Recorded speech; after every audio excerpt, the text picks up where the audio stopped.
Tonight, breaking news, the desperate search for the missing after catastrophic and deadly flash flooding in central Texas. And now the tropical storm churning toward the Carolina coast. First, the disaster declaration expanding across Texas. More than 30 people killed, including children.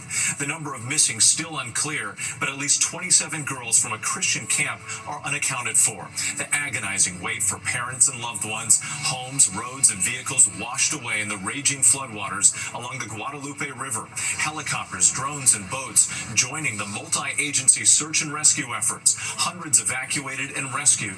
The stories of survival. And tonight, the promise from the Texas governor. And Tropical Storm Chantal now threatening the southeast. Warnings issued for parts of the Carolinas and along the East Coast. Our weather team tracking it all. A massive wildfire in Central California exploding in size overnight. The so-called Madre Fire, now the largest blaze in the state so far this year. And the new evacuation orders. July 4th fireworks explosions leaving several injured on boats in Alabama and Georgia. This just the latest in a series of fireworks mishaps. What we're learning tonight. The garbage pileup in Philadelphia. The summer heat. Union workers walking off the job.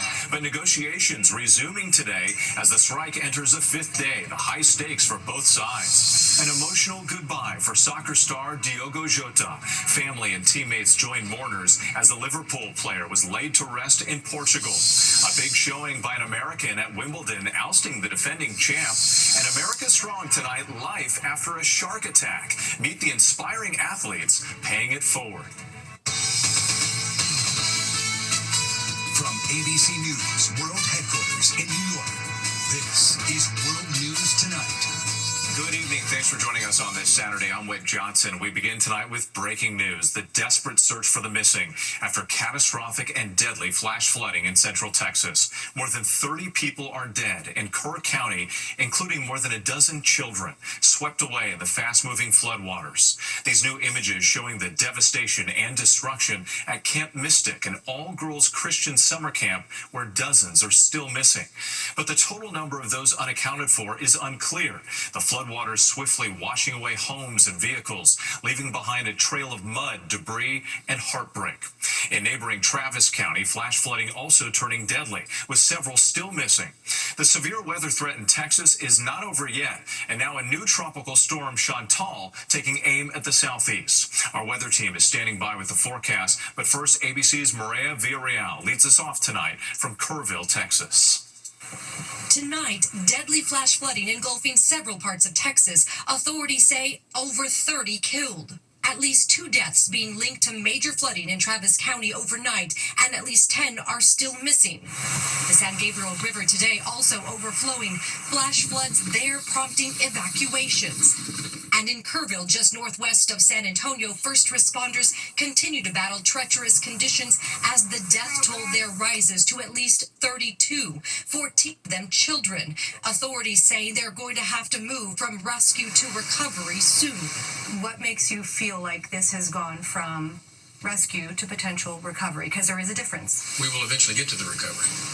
Crews searching for the countless still missing from those devastating 4th of July floods. But those still missing include over 24 young girls from Camp Mystic. These images showing the devastation at the campsite, the beds in the cabins completely upended. An all-girls Christian summer camp that hosted over 750 kids. As far as unknown other missing, we do not have an accurate count, and we don't even want to begin to estimate at this time. The Guadalupe River rising 26 feet in less than an hour. This video showing some of the aftermath. Debris stuck in the upper branches of these trees in Center Point, Texas. This woman clinging onto a tree after she was swept downriver. Lorena Guillen runs Howdy's restaurant nearby. For the 4th of July in Kerrville, when it was perfect weather for fireworks, this place was packed. I mean, every single hotel RV park was full. She says all the RVs here were washed away. We had all the EMS and rescue team trying to save a family that was at the river, clinging for life, and couldn't get to them. You heard them. We all heard them. This area got more than a foot of rain in a matter of hours, swelling the Guadalupe River, sending floodwaters streaming into neighborhoods and communities, overwhelming campgrounds. You can see the absolute power of this storm and the raging floodwaters by looking just right behind me. You can see a trailer wrapped around this giant tree, and across the river, you can see what looks like a mobile home. Pierce Boyette and his brother Ruffin managing to escape from nearby Cap Lahuna with the help of heroic staff. The flood started getting bigger, and it was going up to, we had bunk beds in our cabins, and it was going up to the top bunk, and we had one choice, and we had to swim out of our cabins. The White House monitoring the situation. The Trump administration saying they intend to help. The federal government needs to be here for the support and extra resources on the ground as well, and that is what we are doing. Maria Villarreal joining us now from Kerrville. Maria, we can see some of that debris behind you. Give us a sense of what people there in Texas are going to be facing in the hours ahead.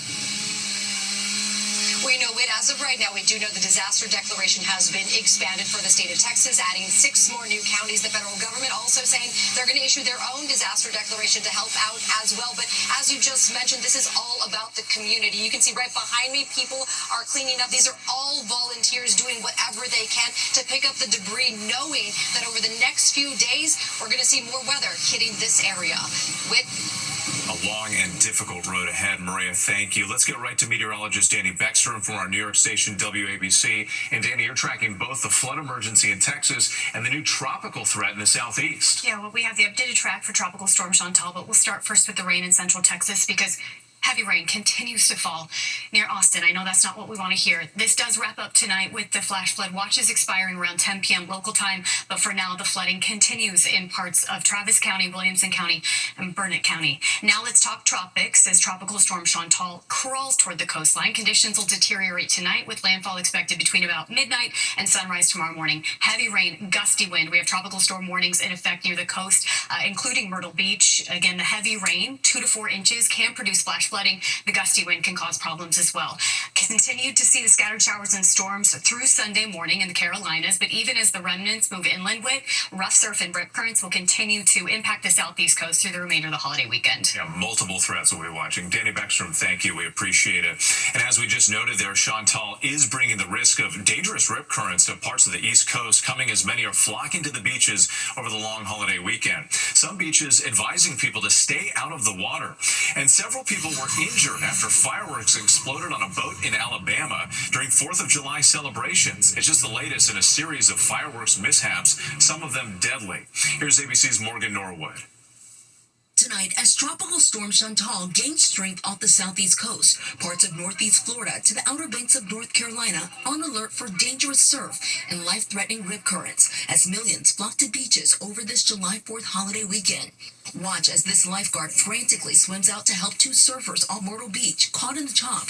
In Florida, severe weather creating even more danger. A family of 3 struck by lightning. A 17-year-old girl rushed to the hospital. And it's not just the storms keeping people out of the ocean. More than 24 beaches closed across the country due to harmful levels of bacteria. And while many gathered to celebrate on the water, a series of boat explosions rocking popular hotspots. In Tennessee, a massive explosion setting off the entire arsenal of fireworks on this barge. Oh my God!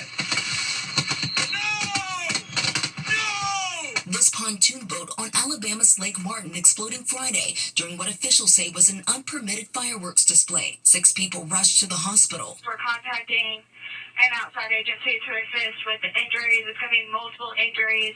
And in neighboring Georgia, flames tearing through this boat after a blast injuring 7 people, including a 5-year-old. Another celebration turning tragic in California, where an 8-year-old girl was killed after authorities say illegal fireworks misfired in her direction. 1 person arrested. And with the holiday weekend wrapping up, the focus now is on getting home. Sunday, tomorrow, expected to be the busiest travel day, both in the skies and on the roads. Experts say it's best to get going early or leave late. You'll run into that heavy traffic between 2 and 6 p.m. Yeah, gotta plan ahead. Morgan Norwood, thank you. Now to the union strike in Philadelphia. Negotiations resuming today after garbage workers were among the nearly 10,000 people to walk off the job 5 days ago, seeking better pay and benefits. The trash is now piling up, and 4th of July celebrations impacted when major stars canceled their performances. Here's ABC's Perry Russell. as bags of garbage pile up in Philadelphia. It's starting to smell already, as y'all can see. Tonight, contract negotiations resume for the thousands of union workers on strike. More than 9,000 members from District Council 33 demanding higher wages. Their jobs include fixing roads, answering 911 calls, and picking up trash in the city. Grammy winners Jasmine Sullivan and LL Cool J, headliners for the city's Independence Day concert, canceling their performances. There's absolutely no way that I could perform cross a picket line. Members of DC 33 reportedly make on average $46,000 a year. Union President Greg Boulware says he wants incremental wage increases. Our place right now is 555 over the course of 3 years. Mayor Sherelle Parker says the city offered a more than 13% wage increase over her 4-year term. I will not put the fiscal stability of the city of Philadelphia in jeopardy for no one. The mayor striking a softer tone yesterday. We are working extremely hard, doing everything that we can do, Philadelphia, to reach a fair and fiscally responsible contract. A judge ordered workers from the medical examiner's office who were on strike to get back to work. The city says there were delays in picking up dead bodies. A 19-year-old was shot and killed on Thursday, his body lying in the street for hours. Just awful news. Perry Russin, thank you. We head overseas now to the American aid workers injured in Gaza. Authorities say militants threw grenades at 2 workers with a controversial operation backed by Israel and the U.S. It comes as hopes for a ceasefire deal are fading. What Israeli Prime Minister Benjamin Netanyahu is now saying about the latest proposal from Hamas. Here's ABC's Inez de la Catera. Tonight, ceasefire negotiations facing a new setback. The Israeli Prime Minister's office saying in a statement, the changes Hamas is requesting to make to the Qatari proposal were delivered to us last night and are unacceptable to Israel. This after Hamas said it had submitted a positive response to the U.S.-backed 60-day ceasefire proposal that would see the release of 10 living hostages and 18 hostage bodies in exchange for the release of a still undetermined number of Palestinian prisoners. President Trump just yesterday saying, I'm very optimistic, but, look, it changes from day to day. But the big sticking point remains. Hamas wants any ceasefire deal to lay out an end to the war, something that, so far, the Israelis have not budged on. Meanwhile, 2 Americans working with the Gaza Humanitarian Foundation were injured today after 2 grenades were thrown at an aid distribution site south of Khan Yunis, according to the GHF. The workers are now in stable condition and receiving medical treatment. But the GHF's practices have been widely criticized. According to the UN, more than 500 Palestinians have been killed over the last 4 weeks on the way to collect food at GHF sites in Gaza. The Israelis will still be sending a team to Doha to continue negotiations, while Israeli Prime Minister Benjamin Netanyahu will be meeting with President Trump in Washington next week. Inez de la Catera, thank you. Now to President Trump's so-called Big Beautiful Bill, ramping up the immigration crackdown with $170 billion, a massive and historic infusion of cash for detention and deportation. Here's ABC's senior White House correspondent, Selena Wang. Tonight, the first image of the 8 Trump administration detainees heading to South Sudan after the Supreme Court cleared the way for their removal to the war-torn nation. The undocumented migrants had been held at a military base in Djibouti as the legal battle played out. All of the men have been convicted of serious crimes, but only one is from South Sudan. This comes as President Trump celebrates a major political victory, signing into law a sweeping domestic bill that makes a historic $170 billion investment in immigration enforcement. So you have the biggest tax cut, the biggest spending cut, the largest border security investment in American history. We want to have strong borders. The new law includes funding for the border wall, more detention beds, and $100 billion for immigration and customs enforcement.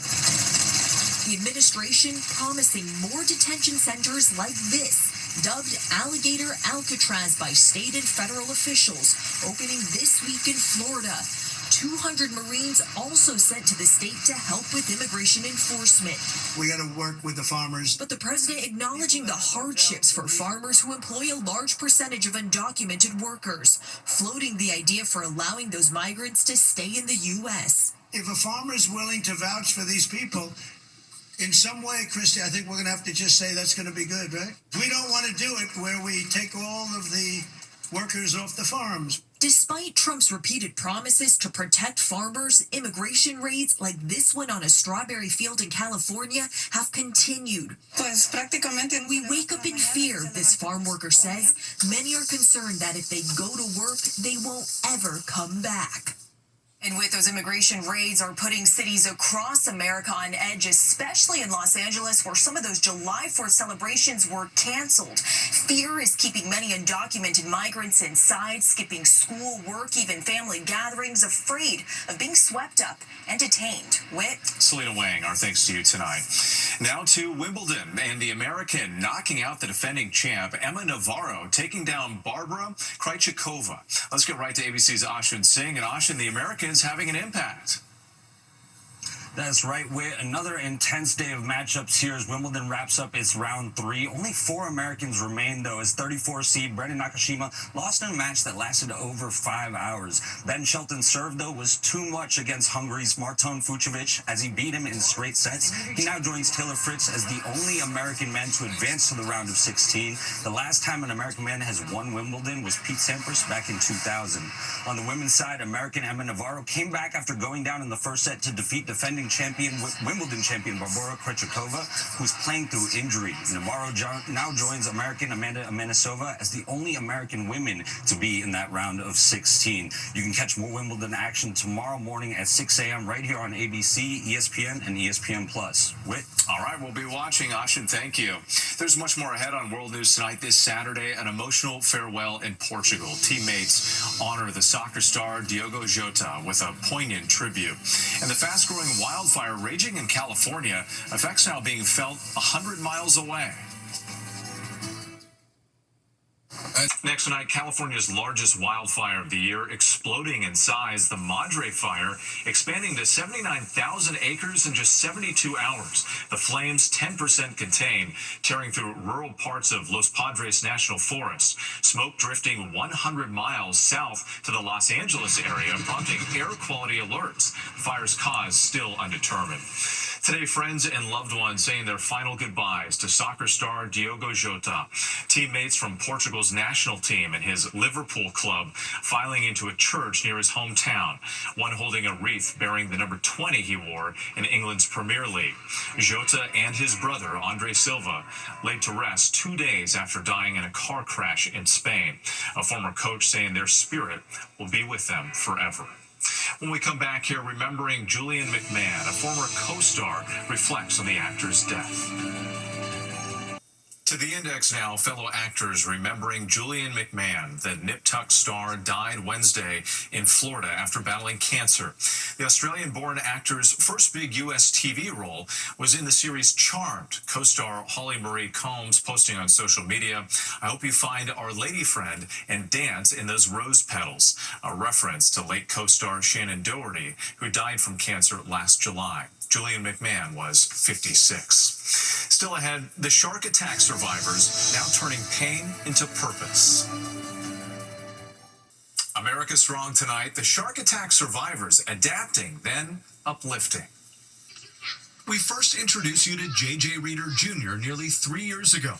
11 years old at the time, he was bitten by a bull shark while snorkeling with family in Florida. I'm happy to be alive. Undergoing 4 surgeries, eventually losing his lower right leg. Speaking to our Victor Okendo. I want to get back in the ocean. 10 weeks after the attack, he went back to that same reef. I did not want the hospital or the shark attack to be my greatest fear. And recently, JJ got his first surfing lesson from adaptive surfer and fellow shark attack survivor, Mike Coots. Shortly after my 18th birthday, went out for a surf session like any other morning. As the shark came out of the water and grabbed onto me, I became an amputee right then and there. Mike turned his pain into purpose, now teaching other amputees to do things they never thought possible. Mike and JJ connecting in Oceanside, California. And we're both going to go surfing today. And I look up to him because of him facing his fear and going back into the ocean. But this lesson about much more than surfing. A clinic on how to inspire and overcome challenges. I feel in some sense like the luckiest amputee in the world. Days like today of surfing with JJ, these are the reasons why I'm here. Amazing work. Keep it up. I'm Whit Johnson in New York. Have a great night.